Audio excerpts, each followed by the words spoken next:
Man, I heard something this morning and I was like, whoa. Okay, that's news. The WNBA owners have a new offer on the table. And I got to tell you, if the players don't take this offer, they're idiots. They're idiots. There's no excuses. Because by the time you get to the final year of this offer, the final year of this deal that's on the table, the max players are making what you're making in Project B, $2 million. The WNBA might not exist in 6 months. And before you call me a hater, this isn't coming from me. This is coming from a 16-year Major League Baseball president who just said on national radio that the league could literally fold right now, this year, gone.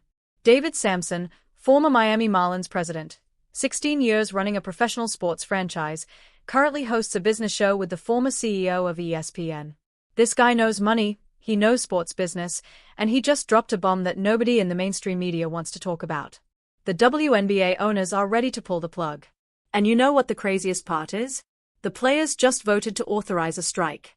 They are threatening to walk away from the best offer they've ever gotten in league history, an offer that would pay max players $2 million by the final year, $2 million, and they are saying no. David Sampson said players are not going to get it, and the owners will end the WNBA. Really trying to get a landing spot for tons of issues, not just housing or minimums or tagging a percentage of revenue. If the players are not going to move on a revenue split versus derive revenue share off of a fixed number, what is your opinion on what happens? Maybe the end of the WNBA. The players will move. There's not going to be a fixed number. It doesn't make sense to me for the WNBA to demand that, for the players to demand that right now. I understand. The biggest thing they did wrong, they said this is their moment. And so they've put a lot of pressure on themselves to make huge changes in the collective bargaining agreement because this is their moment. What you try to do is make incremental benefits through the course of multiple agreements. That's exactly what your boy said. Let me break down what's actually happening here, because this is about to get wild. The WNBA Players Association just authorized a potential strike. That means, at any moment, they could decide to stop playing. No games, no season, nothing. They are holding the league hostage right now. And the owners, according to David Sampson, are done playing games. Here's the offer on the table right now. A maximum base salary of $1 million in 2026, which could reach $1.3 million through revenue sharing. The current max is $249,000. So, we're talking about quadrupling salaries. Quadrupling. The average salary would jump from $120,000 to over $530,000 in year one, and it would grow to $770,000 over the life of the agreement. The minimum salary would be $250,000. Let me say that again. The minimum salary would be $250,000 for a league that has never turned a profit, not once in 28 years of existence.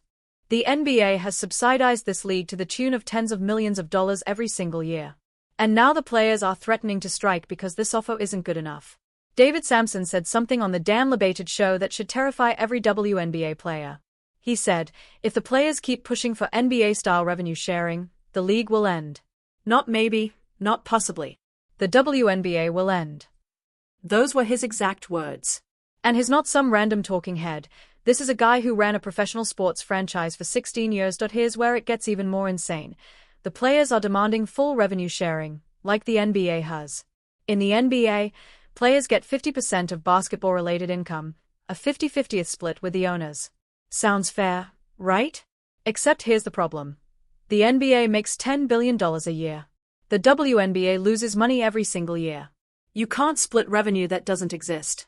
You can't demand 50% of negative earnings. Sampson called this out directly. He said the players made a huge mistake by declaring this their moment. They put pressure on themselves to get everything right now, everything. Housing stipends, charter flights, massive salary increases, full revenue sharing, all at once for a league that's bleeding money. And when you demand everything at once, you risk getting nothing at all. Think about what he said. The players should have taken incremental benefits through multiple agreements.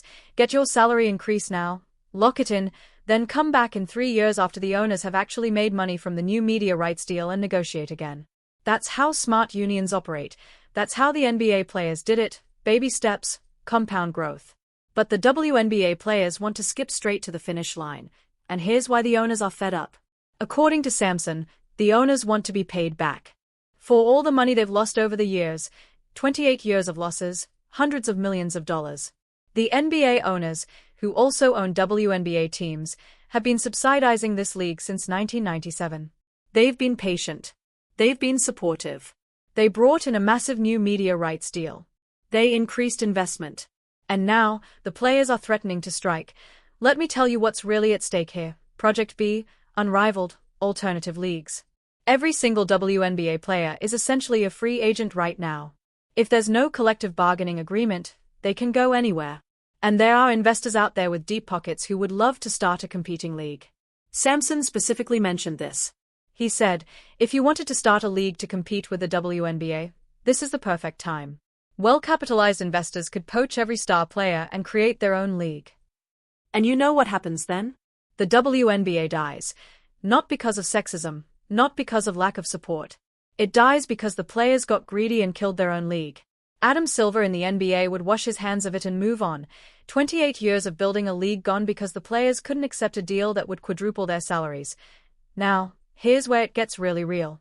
Sampson said something that nobody wants to acknowledge. He asked a simple question. If the WNBA folds, who would actually care? 2.5 million viewers tuned in for the record-breaking games last season. 2.5 million. That sounds like a lot, until you realize the NBA Finals averaged over 11 million viewers. The WNBA's biggest games are getting the same numbers as a regular season NBA matchup on a Tuesday night.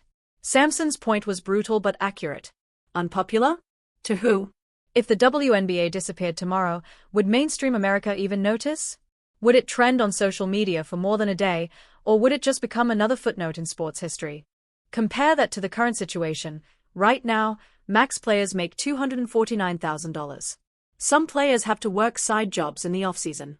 Some go overseas to make real money. The average salary is barely above $100,000. And the league is offering to multiply those numbers by 5 or 6 times. In what world is that not a good deal? But the players want NBA money. They want 50% of revenue. They want to be paid like LeBron and Steph Curry, except LeBron and Steph play in a league that generates $10 billion in revenue. The WNBA generates about $200 million, and most of that goes to operating costs. There's no profit to split.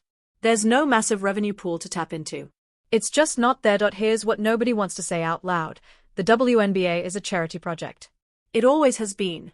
The NBA subsidizes it because it's the right thing to do, because it creates opportunities for women in professional sports, because it aligns with corporate values and social responsibility. But it's not a profitable business. It's not even close. And if the players push too hard, the NBA will cut their losses and move on. Adam Silver has been incredibly supportive of the WNBA. His increased investment, secured better media deals, and marketed the league aggressively. But he's also a businessman. And if the players are going to be unreasonable, if they're going to demand things that don't make financial sense, he'll shut it down. He'll say, "We tried. We gave them every opportunity, and they chose to destroy it themselves," and most people will agree with him. Sampson mentioned Project B specifically. That's the league some investors are trying to launch with massive salaries funded by venture capital. Players are reportedly getting multimillion-dollar offers to leave the WNBA and join this new league. If the WNBA folds, or if there's a prolonged strike, those investors could swoop in and poach every star player. And then what? The WNBA becomes irrelevant overnight. But here's the thing about venture capital sports leagues.